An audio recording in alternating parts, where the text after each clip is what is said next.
आध्यात्मिक विज्ञान की, चिकित्सा विज्ञान की दोनों की गहन अनुभूति है आपको, तो आपसे पुनः आग्रह है कि कृपया अपना वक्तव्य हम सभी के सम्मुख रखें। ओम शांति, ओम शांति। इतने सुंदर प्रस्तुति, इतने सुंदर बच्चे, इतना सुंदर माहौल, बोलने के लिए बाकी ही क्या है। लेकिन फिर भी मैं कुछ बोलूंगी। कहा जाता है सितारे तो बहुत देखे हैं, बचपन में हम लोग पढ़ते थे, twinkle twinkle little star, how I wonder what you are, up above the world so high like a diamond in the sky. तो पोएम वही है लेकिन उसका मीनिंग बदल गया है। अब आप एक स्टार को देखिए, वो कौन है? हम। उसके भी ऊपर मेडिटेशन में हम कौन हैं ये आप देख रहे हैं। मैं आत्मा, इस शरीर के द्वारा जो कि एक ज्योति बिंदु है, उसके द्वारा हम एक परमपिता परमात्मा जो ज्योति बिंदु है, जिसको कि शिव बोलते हैं, उसको याद करना है और कुछ नहीं करना है। लेकिन सवाल है डॉक्टरों के जहन में जरूर आता होगा कि इसको करके मिलेगा क्या हमको, हम पैसे कमाएं, हम ये सब करें, इस सबसे कुछ नहीं बोलने वाला है। लेकिन कहा जाता है ना, सितारों को बदलने की जरूरत नहीं, सोच को बदलिए तो सितारे बदल जाएंगे। नजरों को बदलने की जरूरत नहीं, नजरिए को बदलिए तो नजारे बदल जाएंगे। किश्ती को बदलने की जरूरत नहीं, सिर्फ दिशा बदलिए तो दिशाएं बदल जाएंगी। आज हम लोग दुनिया में मंदिर, मस्जिद, पंडितों के पास सब जाते हैं, लेकिन काम असली हमको किसको करना होता है? अपने ऊपर। तो यही एक स्वस्थ रहने का मूल मंत्र है, स्वास्थ्य, स्व स्थिति।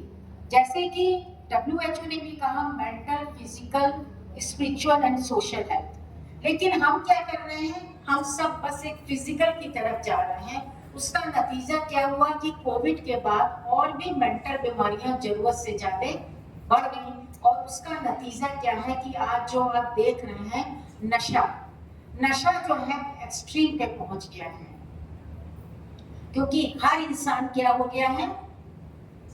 दुखी हो गया है, परेशान हो गया है। उसकी समझ में नहीं आ रहा कि मैं जाऊं तो कहां जाऊं। तो हमारी वही स्थिति हो गई। तो इस समय जैसे नशा का क्या मतलब होता है, एक्चुअली में नशा का क्या मतलब होता है? निश्चय और अपनी शान में रहना। जैसे कि हम लोग इस शिव नगरी में भांग चलाते हैं और हम लोग जो है शिव के नशे में रहते हैं, लेकिन करते क्या लोग हैं? एक नकली शान में रहते हैं। यानी जो आपने ये नाटक देखा, ये नकली शान है, हम अपने को भूल जाते हैं। तो हमें वापस अपनी शान में आना है। और उस शान में कौन हमको वापस ला सकता है?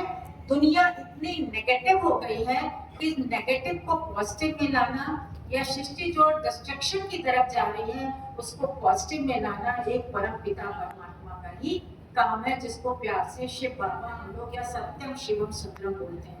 तो आज शिव की नगरी में अगर शिव के डॉक्टर्स इस कार्य को नहीं कंप्लीट करेंगे, तो मैं आपसे जवाब चाहती हूँ कि कौन करेगा?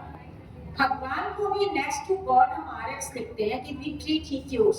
तो वो आप लोग ये काम उनका नहीं करेंगे। जो आपने देखा इतनी भयंकर बीमारियां हो रही हैं, डिप्रेशन, एंजाइटी, एल्जीमर्स और जितनी भी डिसीजेस हो रही हैं, ये आज किसका नतीजा है? जो भी हमारे में विकार भरे हुए हैं, आपने देखे जितने विकार भरे हुए हैं। तो इसको वापस लाने की जिम्मेदारी भी भगवान ने किसको दी हुई है? बताइए, आप लोग बताइए। हम ही लोगों के ऊपर है ना। तो आपका सहयोग चाहिए। ब्रह्मा कुमारी और ईश्वर अपना कार्य कर रही है, इसमें कोई दो राय नहीं है। लेकिन आज जो विपिन भाई ने कहा या ब्रह्मा कुमारी संस्थान ने कहा, हमें किसका सहयोग चाहिए? आपका सहयोग चाहिए। क्योंकि यह एक सामाजिक आंदोलन है। इसमें जो समाज में कुरीतियां भरी हुई हैं, जो अराजकता फैल रही है, जो भ्रष्टाचार फैल रहा है, वो एक आदमी के काम करने से नहीं होगा। इसमें सबके सहयोग की जरूरत है।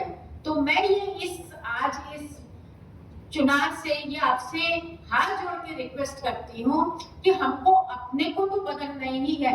अपने अंदर झांके, अगर हमने कोई कुरीतियां हैं तो उसको दूर करना है।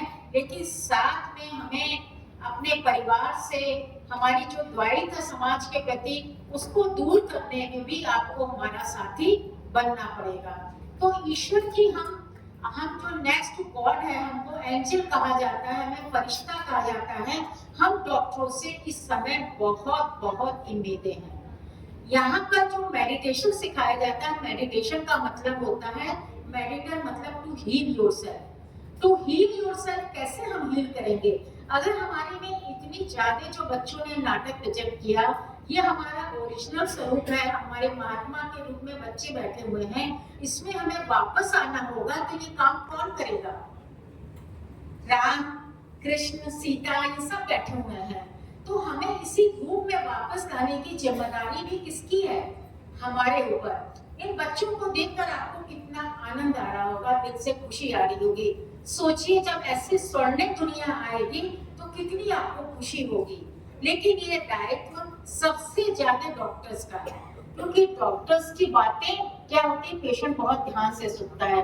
अगर वो कह देगा, अगर हम उसको प्लेसिबो भी दे देंगे तो मोर देन 50% साइंस ये प्रूव करती है कि वो अपने आप ठीक हो जाते हैं। अगर उसको बोल दीजिए कि इसको ऐसे खाना है, गर्म पानी, ठंडा पानी, ये सब्जी, करेला, कुछ भी बोल दीजिए उसको, घास फूस ऐसे खाना है, भिगो पे लकड़ी खानी है, ये करना है, कुछ भी उसको समझा दीजिए तो वो सब बातें आपकी हाथ जोड़ के आंख बंद करके मान लेता है।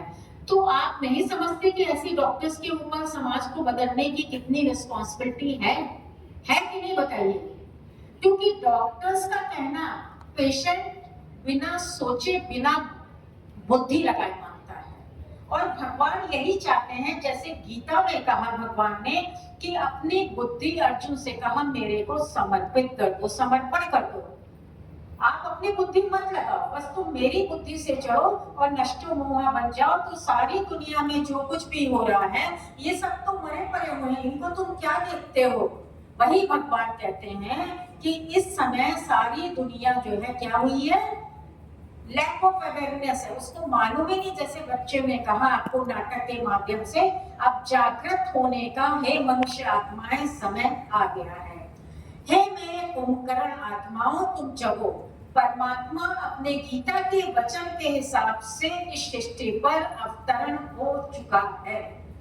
इस सृष्टि पर उसका अवतरण हो चुका है और हम सब अर्जुन को मिलकर इस ज्ञान को जग जग तक पहुंचाना है।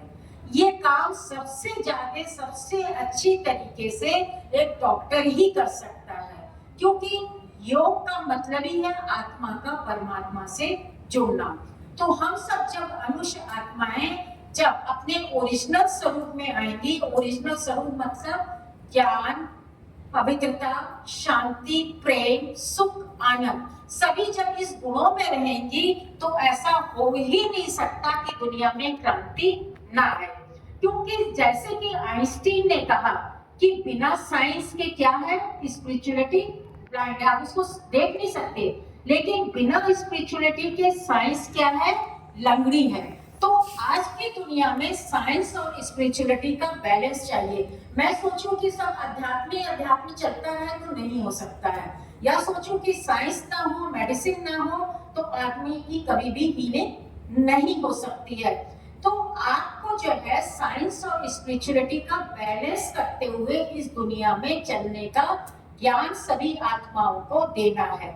और ये काम जैसे आइंस्टीन ने कहा, आइंस्टीन का लास्ट एग्जाम्पल मैं आपको बताता हूँ। मरने के पहले उसने कहा था कि मैंने E=mc² बहुत ज्यादा एक्सपेरिमेंट कर लिया, बहुत ज्यादा theory of law of relativity मैंने इन्वेंशन कर ली, ये बता दिया कि